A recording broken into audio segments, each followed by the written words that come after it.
Halo, Assalamualaikum warahmatullahi wabarakatuh. Terima kasih untuk yang sudah datang ke channel aku. Kalau belum subscribe, tolong jangan lupa di subscribe, kemudian bunyikan lonceng, dan jangan lupa kasih like serta komentar biar aku makin semangat ya.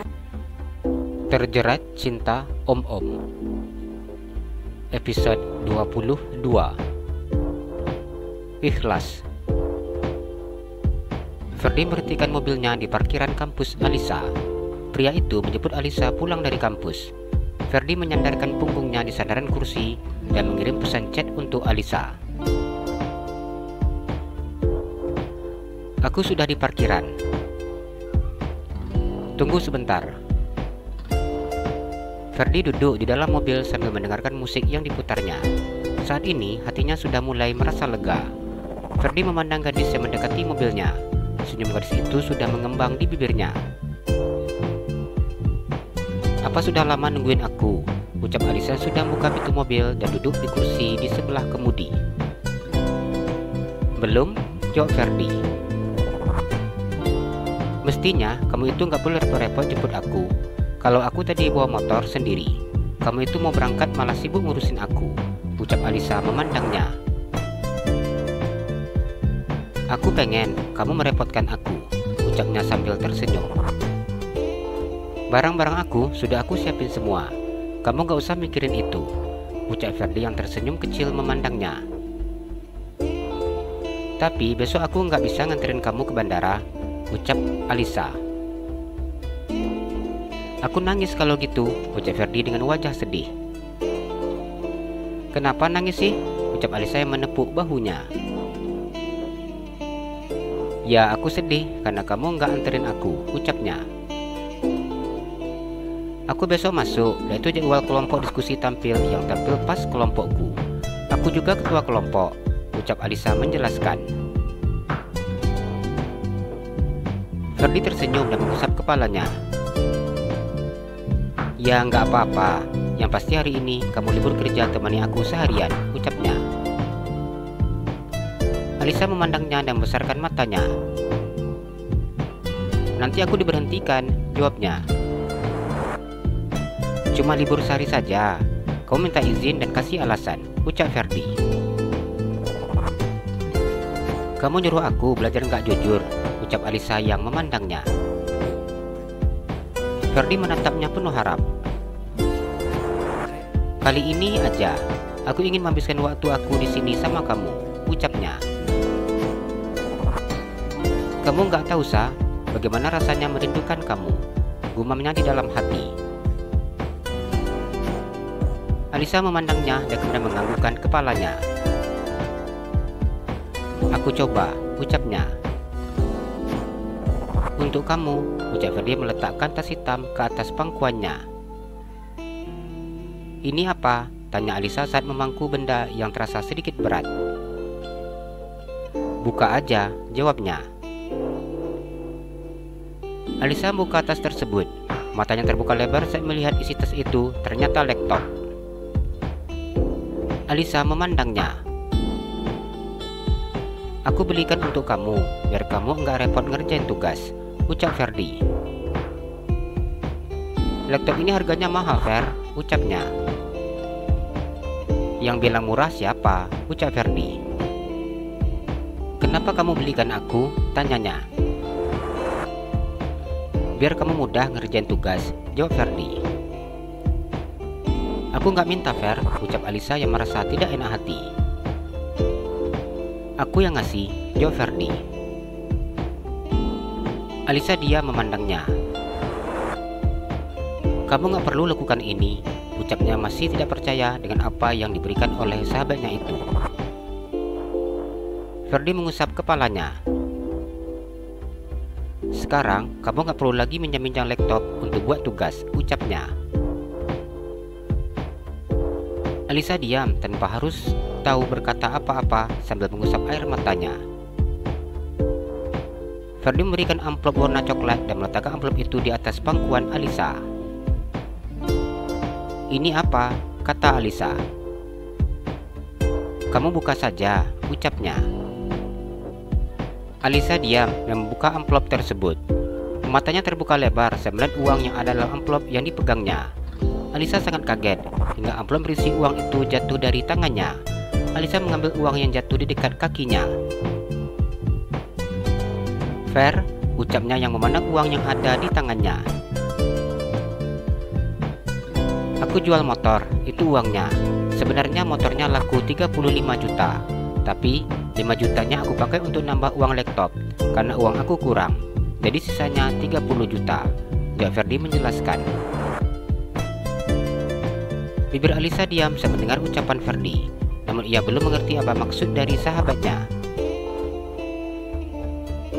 "Fair," ucapnya.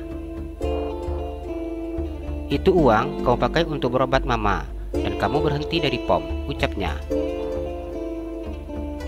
Alisa diam dengan air mata mengalir deras membasahi pipinya. Alisa sangat terharu melihat sahabatnya yang begitu sangat perhatian dan menyayangi mamanya. "Kamu gak perlu lakukan ini," ucapnya mengusap air matanya. "Sa, aku gak akan mungkin bisa tenang meninggalin kamu sama mama dengan kondisi seperti sekarang. Aku pergi lama, Sa. Di sana aku belum tentu bisa menghubungi kamu. Saat ini mama membutuhkan kamu," ucapnya berusaha menahan sesak di dadanya. "Aku gak mau nerima ini," ucap Alisa. "Aku memberikan uang ini untuk mama, Sa," ucap Ferdi berusaha menahan air matanya. "Nanti kamu pasti butuh. Bila kamu butuh, kamu akan cari uang kemana?" ucapnya. Alisa menangis mengusap air matanya. Dipeluknya sahabatnya tersebut. "Fair, aku malu menerimanya, tapi aku butuh. Makasih ya, Fair. Aku nggak tahu bagaimana cara membalas ini semua," ucapnya. "Aku ikhlas, Sa. Aku nggak minta balasan," ucapnya. "Kamu hari ini libur," ucapnya yang kembali meminta. "Iya," jawab Alisa yang menangis memeluknya. Ferdi mencium punggung tangannya. "Kita langsung ke bank, masukin uangnya ke rekening kamu. Bila kamu butuh, kamu bisa tarik," ucap Ferdi. Alisa menganggukkan kepalanya. Kakinya masih gemetar saat menerima uang yang begitu sangat banyak. "Kalau aku punya duit, aku boleh pulang ini enggak?" tanyanya. "Enggak," jawab Ferdi. "Kenapa?" tanya Alisa. "Aku ngasih untuk mama, dan itu aku memang ngasih, bukan meminjamkannya. Kalau aku minta kamu mengembalikan uangnya, sama aja aku bakal jadi anak durhaka," ucapnya. Alisa menangis sambil mengusap air matanya. Dia sudah tidak tahu bagaimana caranya harus mengucapkan kata terima kasih kepada sahabatnya. "Aku berhenti di pomnya 2 minggu lagi ya," ucapnya. "Kenapa?" tanya Ferdi. 2 minggu lagi aku gajian," ucapnya. "Iya," jawab Ferdi. "Ma, aku mau ajak Alisa jalan-jalan, mama ikut?" tanya Ferdi. Nur menggelengkan kepalanya. "Mama pengen baring-baring di rumah saja," ucapnya. Alisa memandang mamanya. "Mama beneran gak mau ikut?" tanyanya. "Iya, semalam mama udah jalan-jalan sama Ferdi. Mama gak tahan lama-lama duduk," ucap Nur memberi alasan. "Isa pergi sebentar aja ya, Ma," ucap Alisa. "Iya," jawab Nur. "Apa nggak apa-apa nih, Ma? Aku bawa anak gadis Mama. Apa nggak takut anak gadisnya aku bawa kabur?" ucap Ferdi bercanda. "Mama tahu kamu. Yang penting jam 9 sudah pulang," jawabnya. "Nanti Isa pulangnya jam 9, Ma. Isa belikan Mama sate Madura," ucapnya tersenyum lebar mencium punggung tangan mamanya.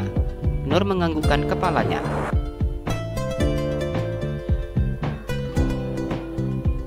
Episode 23.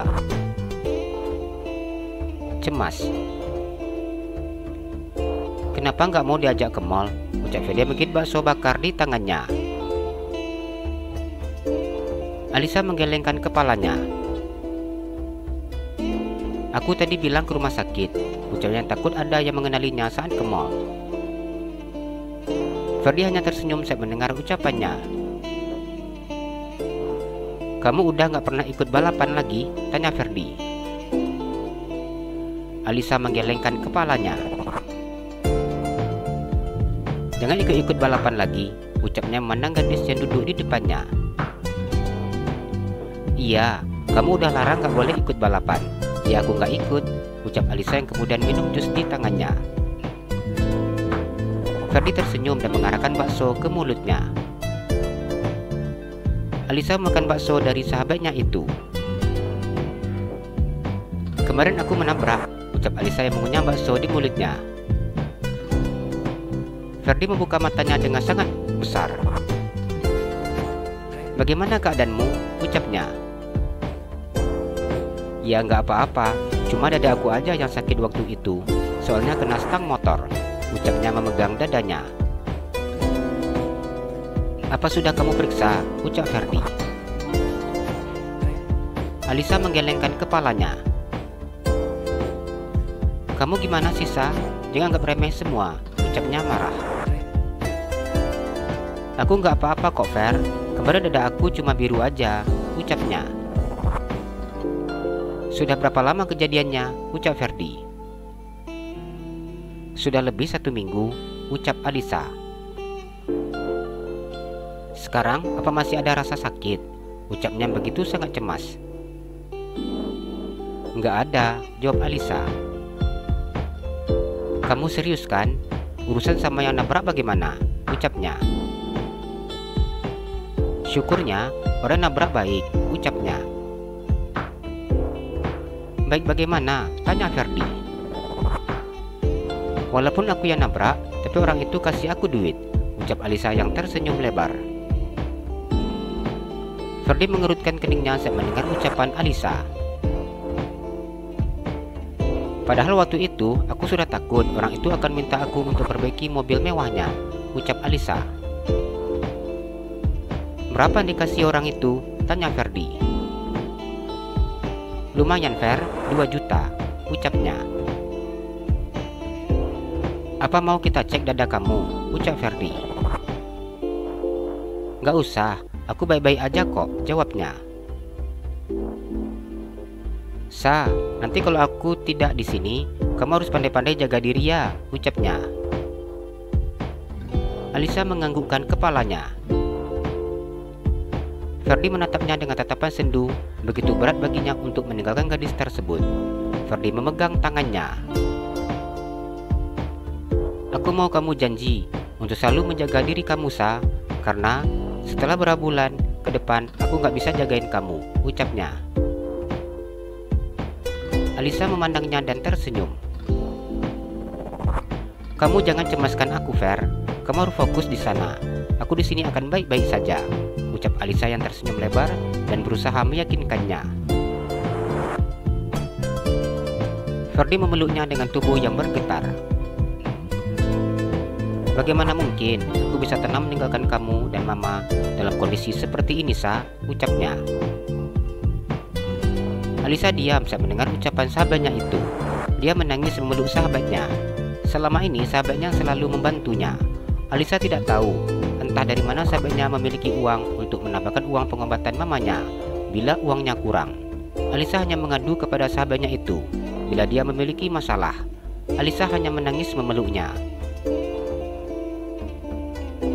Aku pasti sangat merindukan kamu, ucapnya. Ferdi mengusap air mata gadis tersebut. Kamu jangan nangis. Kalau kamu nangis gini, aku makin berat perginya, ucap Ferdi. Alisa mengusap air matanya dan mencoba untuk tersenyum. Kita pulang? Sudah malam, kasihan mama, ucap Ferdi setelah cukup lama mereka duduk di taman tersebut. Iya boleh, jawab Alisa saat dilihatnya sudah jam 9 malam. Besok maaf ya, aku nggak antar kamu ke bandara, ucap Alisa. Iya nggak apa, beli sate Madura di mana? Tanya Ferdi. Di simpang sebelum rumah aja, ucap Alisa. Alisa duduk di kursi sambil menunggu jadwal dosen berikutnya masuk. Alisa menghubungi nomor ponsel sahabatnya. "Halo Sa," ucap Ferdi di layar ponselnya.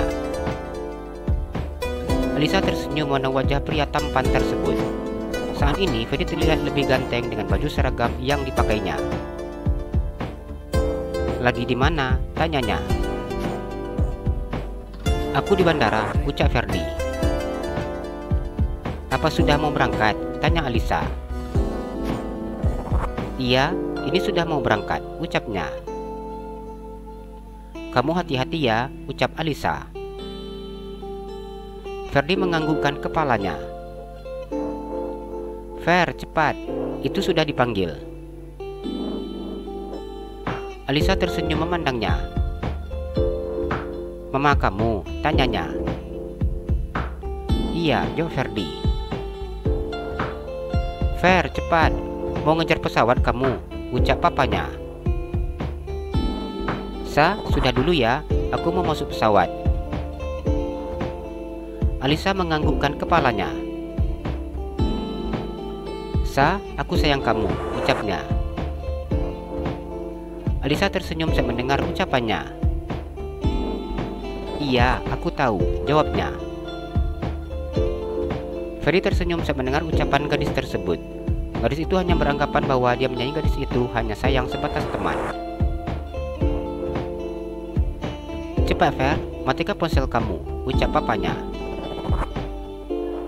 "Dah ya Sa, assalamualaikum," ucap Ferdi. "Hati-hati." "Waalaikumsalam," jawab Alisa. "Mama kenapa sekarang gak mau makan?" ucap Alisa saat mamanya tidak mau makan sama sekali. Nur menggelengkan kepalanya. "Perut mama gak enak, pinggang mama juga sakit," ucapnya. Alisa diam saat mendengar ucapan mamanya. Sudah beberapa hari ini, mamanya tidak mau duduk di atas kursi rodanya dengan alasan pinggangnya sakit. "Ma, nanti hari Sabtu kita kontrol ya. Sekarang mama makan dulu," ucap Alisa yang memegang sendok berisi bubur ayam di ujung bibir mamanya. Nur masukkan bubur ayam itu ke dalam mulutnya dan menganggukkan kepalanya. "Sudah," jawabnya. "Ma, bisa ke kampus ya. Nanti saya pulang kalau jam pergantian mata kuliah," ucapnya. "Iya," ucap Nur yang terdengar sangat lemas.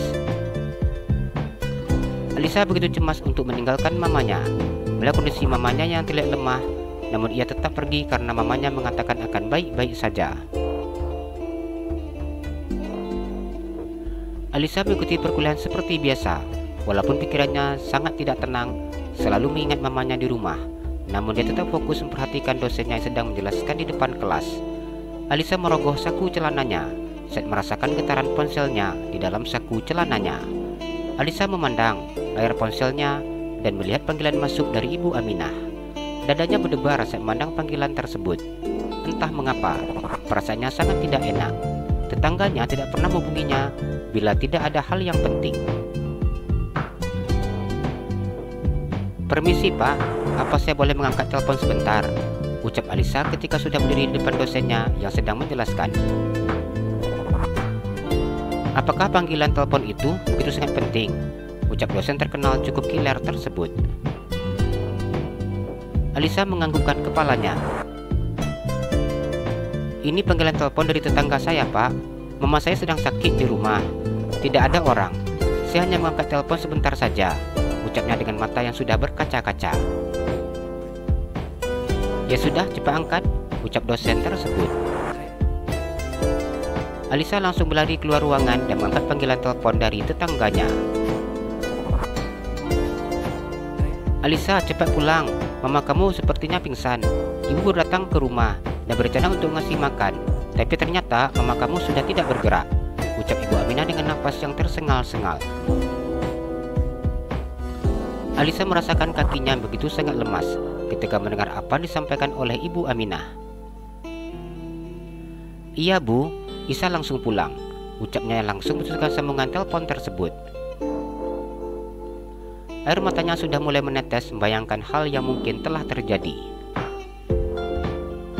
Pak, Isa apa boleh permisi pulang? Mama Isa pingsan di rumah, jadi Isa mau mengecek kondisinya, ucapnya.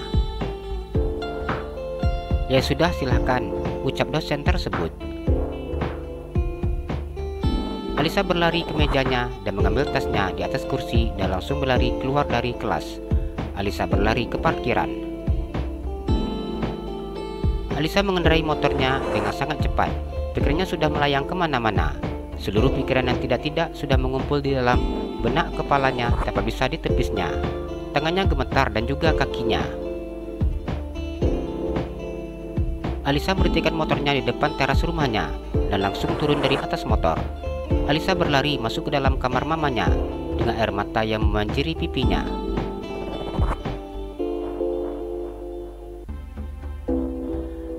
Episode 24. Operasi. Alisa berhentikan motornya di depan teras rumahnya dan langsung turun dari atas motornya.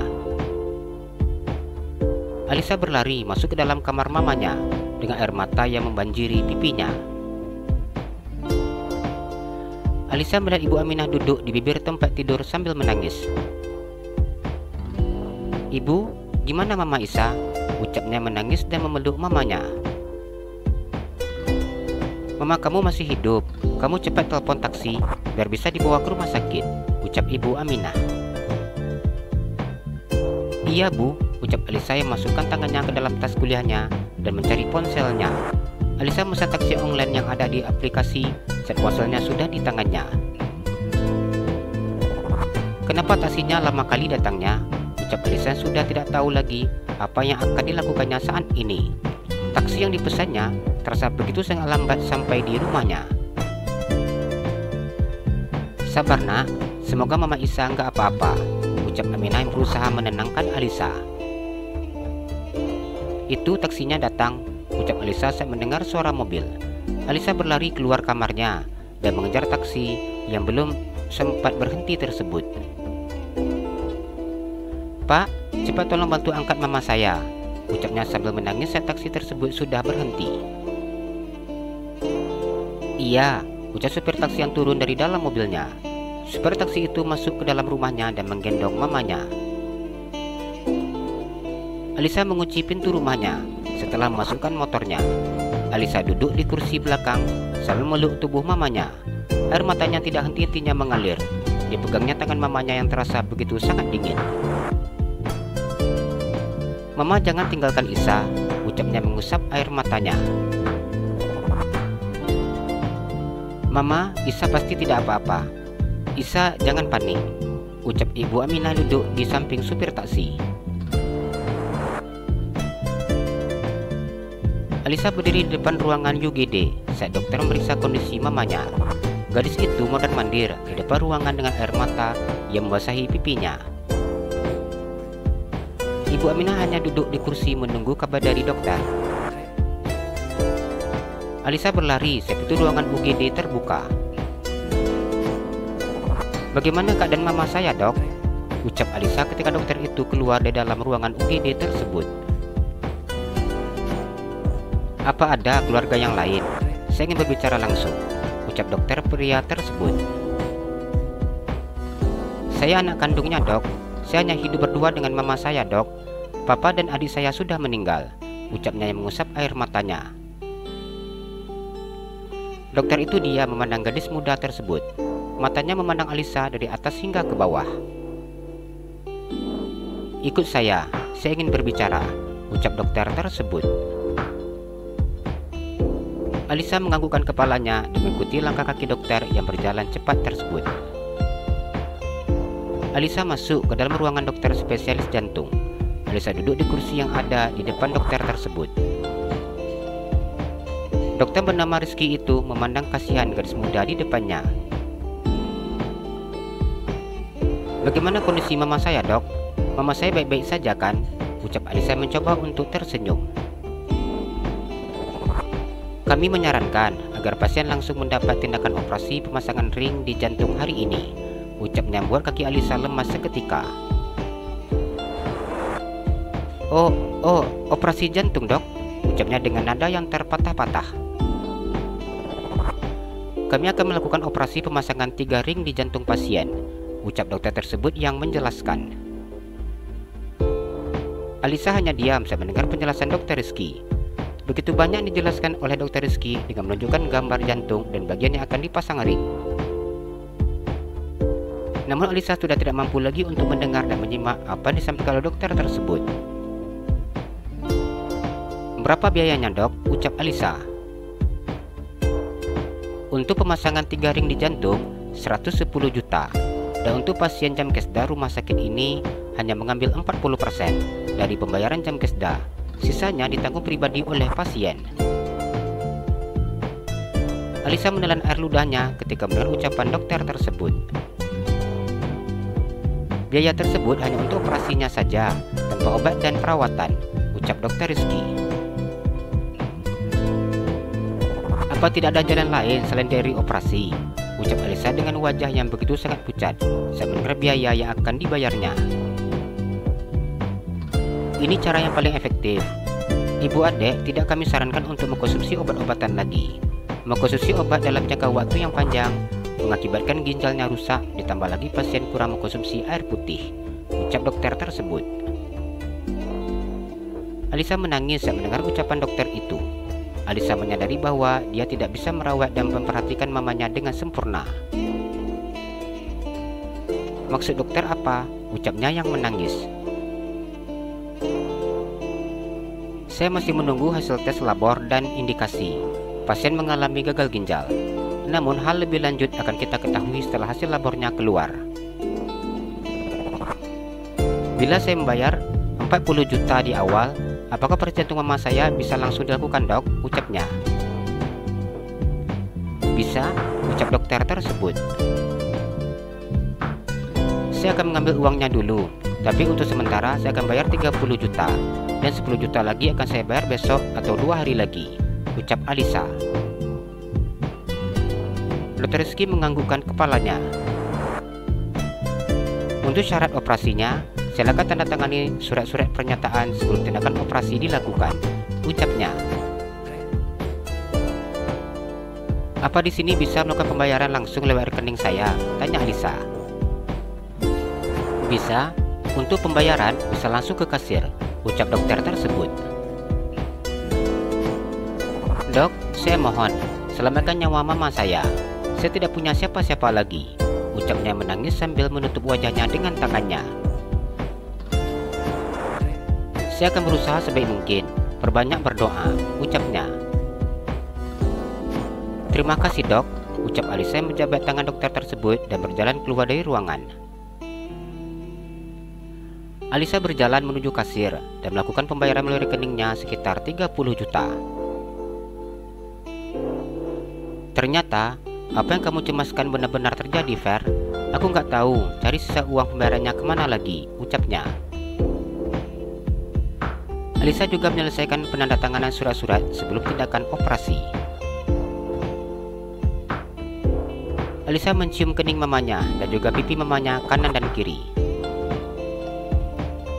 Mama harus kuat, jangan tinggalkan Isama, ucapnya ketika mamanya akan dibawa perawat ke ruang operasi. Alisa mengikuti perawat yang mendorong tempat tidur mamanya. Tangannya meremas tangan mamanya dan seakan tidak ingin melepaskannya. Mengantarnya hanya bisa sampai sini, Dek. Mohon doakan mamanya agar operasinya berjalan dengan sukses, ucap perawat cantik yang tersebut saat tempat tidur pasien berada di ambang pintu.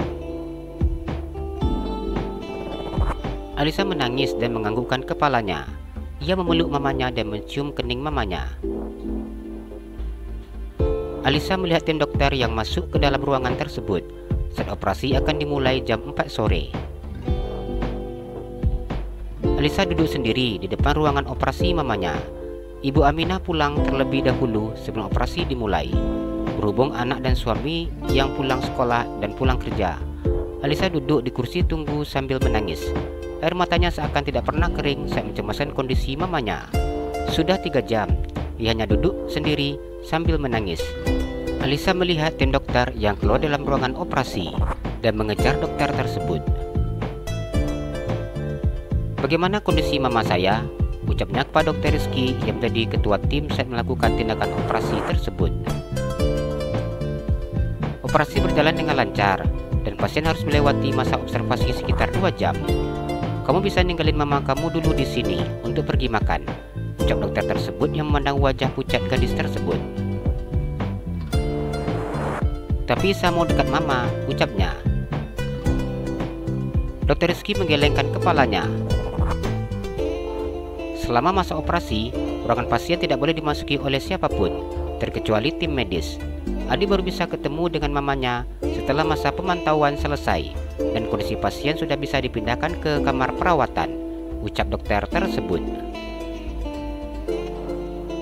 Alisa diam dan kemudian menganggukkan kepalanya. Alisa memandang perawat yang mendorong mamanya dalam ruangan operasi dan akan memindahkan ke ruangan pemantauan. Alisa mengikuti perawat tersebut saat mendorong tempat tidur mamanya. Ia menangis saat melihat mamanya masuk ke dalam ruangan yang berukuran besar tersebut. Alisa duduk di depan ruangan tersebut. Air matanya tidak ada henti-hentinya menetes saat India menyadari dia hanya sendiri di rumah sakit tersebut. "Fer, aku kangen kamu. Aku mau kamu temani aku," ucapnya menangis sambil menutup wajahnya dengan kedua telapak tangannya. Selama 2 jam Alisa duduk di depan ruangan tersebut menunggu mamanya keluar dari ruangan observasi.